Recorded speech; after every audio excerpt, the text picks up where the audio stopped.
This YouTube channel does not promote any violent, harmful, or illegal activities.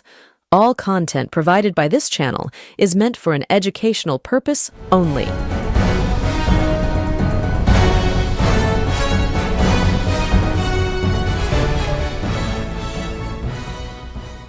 Uttarbanga বিজেপির শক্ত ঘাঁটি। মোটামুটিভাবে 2026 বিধানসভা নির্বাচনে বঙ্গজয়ের স্বপ্ন যে বিজেপি দেখছে তার অন্যতম কারণ উত্তরবঙ্গে বিজেপির শক্ত বা শক্তিশালী সংগঠন।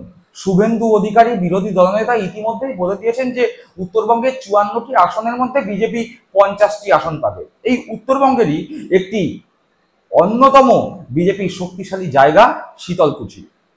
সেই শীতলকুচি যা 2021 বিধানসভা ভোটের সময় খবরের শিরোনামে চলে এসেছিল। যেই শীতলকুচিতে ভোটদান পর্ব যখন চলছে তখন কেন্দ্রীয় বাহিনীর গুলিতে 4 থেকে 5 জন ভোটার মারা গিয়েছিলেন।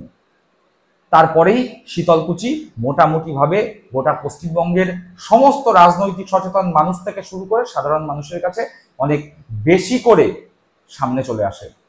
শীতলকুচিতে 2021 সালে বিধানসভা নির্বাচনে বিজেপি জয়ী হয়। বিধায়ক হন বিজেপির প্রার্থী বরেন চন্দ্র বর্মন। তিনি তৃণমূল কংগ্রেসের পার্থপ্রতিম রায়কে পরাজিত করেন। সেই বরেন চন্দ্র বর্মন নিজের বিধানসভা এলাকা শীতলকুচিতেই নিজেদের গড়েই অর্থাৎ বিজেপির শক্ত মাটি শক্ত ঘাঁটি উত্তরবঙ্গ, সেই উত্তরবঙ্গের অন্যতম বিধানসভা শীতলকুচি। সেই শীতলকুচিতে বিজেপির বিধায়ক নিজের বিধানসভাতেই জনরোষের মুখে পড়ে রীতিমতো পালিয়ে বাঁচলেন। তার বিধানসভা এলাকার মানুষজন রীতিমতো তাড়িয়ে দিল বিজেপির বিধায়ককে।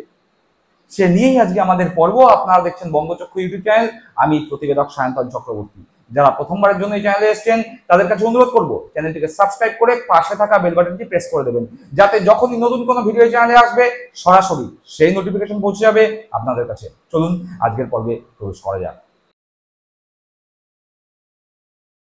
শীতলকুচি 2021 বিধানসভা নির্বাচনের সময় খবরের শিরোনামে উঠে এসেছিল।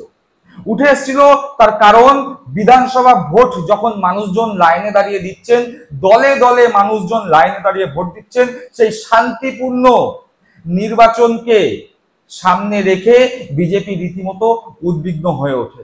তৎপরবর্তী সময়ে আমরা দেখতে পাই যে কেন্দ্রীয় বাহিনীর উপর দায়িত্ব ছিল শান্তিপূর্ণভাবে ভোট সম্পাদিত করার, সেই কেন্দ্রীয় বাহিনীর গুলিতেই 4 থেকে 5 জন ভোটদাতা নিহত হন।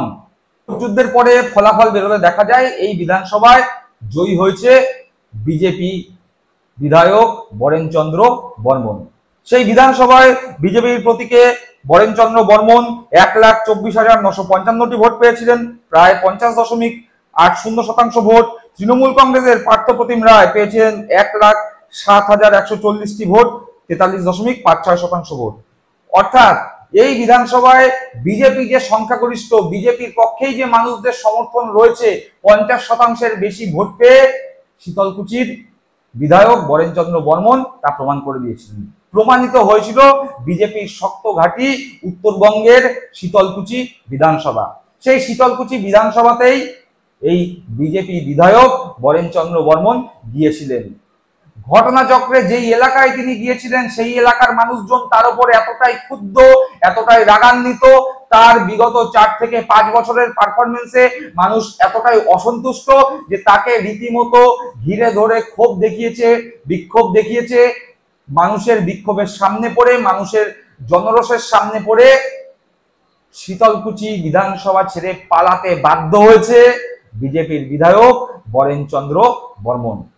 কি ঘটনা, সেই ঘটনা নিয়ে খবরও প্রকাশিত হয়েছে সংবাদ মাধ্যমে। তার আগে সেই এলাকার ক্ষুব্ধ জনগণ কি বলছেন সেই বিষয়েও একটি তথ্য আপনাদের দিই। তারা বলছেন বিজেপির এই বরেন চন্দ্র বর্মন বা বিজেপি নেতারা আসলে ভণ্ড হিন্দু। তারা জগন্নাথ দেবের প্রসাদ গ্রহণ করে না, কিন্তু মন্দিরে মন্দিরে পুজো দিতে যায়। এইভাবেই রীতিমতো বিধায়ক বরেন চন্দ্র বর্মনের বিরুদ্ধে ক্ষোভ উগরে দিয়েছে স্থানীয় বাসিন্দা। চলুন একবার সেই জিনিসটাকে দেখে নেওয়া যাক। বিধায়কের সামনে বিক্ষোভ দেখা গেল, কি হয়েছে এখানে? আরে এরা রাত্রি ঠাকুর ভাঙে আর দিনে মানে সাধারণ মানুষের সামনে ঠাকুর পূজা করে। এরা ভণ্ড হিন্দু। জগন্নাথ দেবের বলে প্রসাদ খাওয়া যায় না, আর এরা মানুষের দিনের মধ্যে আসি পূজা করতেছে মন্দিরে। তাই এরা এই ভণ্ড হিন্দুদের ভণ্ডতা আমরা মানছি না, মানবো না, যার জন্য বরেন্দ্র এই এলাকার বিধায়কগুলো আমরা তাকে মানি না, এটা ভণ্ড হিন্দু। দেখলাম সেই ভিডিও। এবার আসা যাক সংবাদ প্রতিদিনে প্রকাশিত খবরে। সেই খবরে বলছে 4 বছরে একবারও এলাকায় দেখা যায়নি বিজেপির বিধায়ককে, করেননি উন্নয়নের কাজ, এমনকি ছাত্রছাত্রীদের স্কলারশিপের ফর্মও সই করেননি তিনি। সেই অভিযোগে বিজেপি বিধায়ক বরেনচন্দ্র বর্মনকে ঘিরে গো ব্যাক স্লোগান, কোচবিহারের শীতলকুচির গোসাইহাটে তুমুল উত্তেজনা। অর্থাৎ এই বরেনচন্দ্র বর্মন, সেই বরেনচন্দ্র বর্মন 2021 সালে বিধায়ক নির্বাচিত হওয়ার পরে 4 বছর অতিক্রান্ত, 2026-এ পুনরায় বিধানসভা নির্বাচন আসতে চলেছে। এই 4 বছরে একবারের জন্য দেখা যায়নি বিধায়ক বরেনচন্দ্র বর্মনকে। এলাকায় কোনো উন্নয়নের কাজ করেনি, জনসংযোগ করেননি, এমনকি ছাত্রছাত্রীদের স্কলারশিপের ফর্মেও সই করার সময় পাননি এই বিধায়ক বরেনচন্দ্র বর্মন। ফলে স্বভাবতই ক্ষুব্ধ এলাকার মানুষজন, তারাই বিক্ষোভ দেখিয়েছে গোসাইহাটে যখন বরেনচন্দ্র বর্মন সেখানে যান একটি মন্দিরে পুজো দিতে। এই খবরেই বলছে, বরেনচন্দ্র বর্মন বলেন, গুরু পূর্ণিমা উপলক্ষে গোসাইহাট বাজারের কালী মন্দিরে পুজো দিতে গিয়েছিলাম। মন্দিরে ঢোকার সঙ্গে সঙ্গে তৃণমূলের লোকজন হৈ হৈ করতে শুরু করে, গালিগালাজ করা হয়। পুজো দিতে বসার সময়ও আমাকে গালিগালাজ করা হয়, মহিলারাও ছিলেন। এসব তৃণমূলের সংস্কৃতি। অর্থাৎ ওই একটা কবিতা আমরা পড়েছিলাম, যা কিছু হারায় গিন্নি বলে কেষ্টা বেটাই চোর। আবার একটা প্রচলিত প্রবাদ, সব বেটাকে ছেড়ে বেড়ে বেটাকে ধর। সেই রকমই এই জনরসের মুখে পড়ে বিধায়ক বরেনচন্দ্র বর্মন বিজেপির লাইনেই কথা বলছে, সবকিছুর মধ্যেই তৃণমূলের ভূত দেখছে, ভাবছে যারা বিক্ষোভ দেখিয়েছে তারা নাকি তৃণমূলের লোক। জনরসের মুখে পড়ে বিধায়ক মেনে নিতে চাইছেন না যে বিগত 4 বছরে তিনি যে এলাকায় সময় দেননি, তিনি এলাকার মানুষের উন্নয়ন করেননি, তিনি এলাকার ছাত্রছাত্রীদের স্কলারশিপের ফর্মে সই করেননি, তার ফলে যে জনরস, সেই তথ্য তার মেনে নিতে অসুবিধা হচ্ছে। তিনি দোষ সেই তৃণমূলকেই দিচ্ছেন। যদিও তৃণমূল কংগ্রেসের পক্ষ থেকে এই বিষয়ে প্রতিক্রিয়া জানানো হয়েছে। তৃণমূল কংগ্রেসের পক্ষ থেকে পার্থপ্রতিম রায় এই বিষয়ে প্রতিক্রিয়া জানিয়েছেন, যিনি ঘটনাচক্রে বরেনচন্দ্র বর্মনের বিরুদ্ধে 2021 সালে তৃণমূল কংগ্রেসের প্রতীকে প্রতিদ্বন্দ্বিতা করেছিলেন। তিনি কি বলছেন সে নিয়েও খবর প্রকাশিত হচ্ছে। সেখানে বলা হচ্ছে, এই ঘটনার সঙ্গে তৃণমূল কোনোভাবে জড়িত নয় বলেই দাবি তৃণমূলের মুখপাত্র পার্থপ্রতিম রায়। তিনি বলেন, গত 4 বছরে কোনো কাজ করেননি, বিধায়কের দেখা পায়নি স্থানীয়রা, এলাকায় উন্নয়নমূলক কাজ, স্কলারশিপের ফর্ম সইয়ের জন্য পাওয়া যায় না, তাই মানুষ বীতশ্রদ্ধ। মানুষ প্রশ্ন করেছেন এতদিন কোথায় ছিলেন। এই ঘটনার সঙ্গে তৃণমূল কোনোভাবে জড়িত নয়, সাধারণ মানুষ বিক্ষোভ দেখিয়েছেন। অর্থাৎ পার্থপ্রতিম রায় রীতিমতো বলে দিয়েছেন যে বিধায়ক বরেনচন্দ্র বর্মনের বিরুদ্ধে যে বিক্ষোভ হয়েছে, যে ক্ষোভ দেখানো হয়েছে, সেই ক্ষোভ সাধারণ মানুষের ক্ষোভ, সাধারণ মানুষের রাগের বহিঃপ্রকাশ। এর সঙ্গে তৃণমূল কংগ্রেস জড়িত নয়। চলুন চট করে পার্থপ্রতিম রায় ঠিক কি বলেছেন সেটা আগে শুনেন। শীতলকুচি বিধানসভার বিধায়ক, বিজেপি বিধায়ক বরেনচন্দ্র বর্মন, সামনে বিধানসভা ভোট বলে তিনি বিভিন্ন এলাকায় যাচ্ছেন, মন্দিরে পুজো দিচ্ছেন। পুজো দেওয়াতে আমাদের আপত্তি নেই, কিন্তু একজন জনপ্রতিনিধির যে কাজ, সেই কাজ তিনি গত 4 বছর ধরে একটিও করেননি।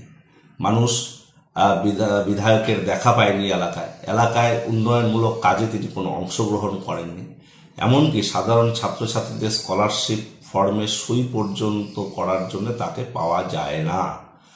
স্বাভাবিকভাবে মানুষ তার উপর ক্ষুব্ধ, বীতশ্রদ্ধ হয়েছে। তাই আজকে এলাকায় যখন তিনি একটি মন্দিরে পুজো দিতে গিয়েছে, স্বাভাবিকভাবে মানুষ তাকে প্রশ্ন করেছেন যে আপনি পুজো দিন, কিন্তু এতদিন আপনি কোথায় ছিলেন। এই সঙ্গত প্রশ্নটাই মানুষ করেছে, কোনো বিক্ষোভ বা অন্য কোনো বিষয়ের এখানে ব্যাপার নেই। এবং আমাদের দল তৃণমূল কংগ্রেসের কোনো কর্মী বা সমর্থক এ বিষয়ে জড়িত নয়। সমস্তটাই সাধারণ মানুষ। তারা একজন জনপ্রতিনিধি, তিনি যে তার কাজে ব্যর্থ হয়েছেন সেই কৈফিয়ত তার কাছে চেয়েছেন। শুনলাম তৃণমূল কংগ্রেস মুখপাত্র বরেনচন্দ্র বর্মনের বিরুদ্ধে যিনি বিধানসভা ভোটে প্রতিদ্বন্দ্বিতা করেছেন সেই পার্থপ্রতিম রায় ঠিক কি বললেন।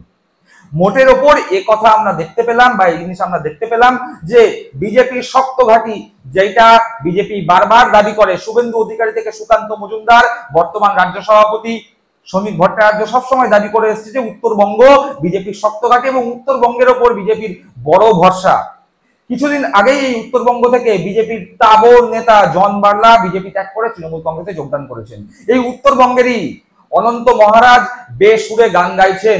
তিনি শ্রমিক ভট্টাচার্যকেও কিছুদিন আগে হাফ পাগল বলেছেন বা আট পাগল বলেছেন, হাফ ম্যাট বলে কটাক্ষ করেছেন। সেই উত্তরবঙ্গেরই শীতলকুচির যেই বিধানসভার বিধায়ক বিজেপির, যেই বিধানসভা বিজেপি জিতেছে 50% বেশি ভোট পেয়ে, অর্থাৎ বিজেপির সংখ্যাগরিষ্ঠ ভোটার যেখানে, সেই বিধানসভাতেই বিজেপির বিধায়কের বিরুদ্ধেই সেই এলাকার মানুষজনই ক্ষোভ দেখাচ্ছে।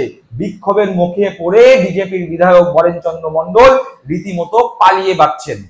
আর শুভেন্দু অধিকারীরা বলছে উত্তরবঙ্গে নাকি 50টির বেশি সিট পাবেন। সুতরাং এ কথা মোটামুটি ভাবে বোঝা যায় যে শুভেন্দু অধিকারীরা দিবা স্বপ্ন দেখছেন। শুভেন্দু অধিকারী সহ বিজেপির তাবর রাজ্য নেতৃত্ব, জেলা নেতৃত্ব, কেন্দ্রীয় নেতৃত্বের স্বপ্ন ভঙ্গ করতে চলেছে উত্তরবঙ্গ। উত্তরবঙ্গের মানুষ এবার সংঘবদ্ধভাবে বিজেপির বিরুদ্ধে যে মত দান করবেন তা এখন থেকেই বলে দেওয়া যায়। যদি বিরাট কোনো অঘটন না ঘটে, উত্তরবঙ্গে এবার বিজেপি বিরোধী দলগুলো যে ভালো রেজাল্ট করবে তা বলাই বাহুল্য। দর্শক বন্ধুরা, আপনারা কি মনে করছেন এ বিষয়ে? আপনাদের মূল্যবান মন্তব্য কমেন্ট বক্সে কমেন্ট করে জানাবেন। সকলে ভালো থাকবেন, সুস্থ থাকবেন। জয় হিন্দ, বন্দে মাতরম।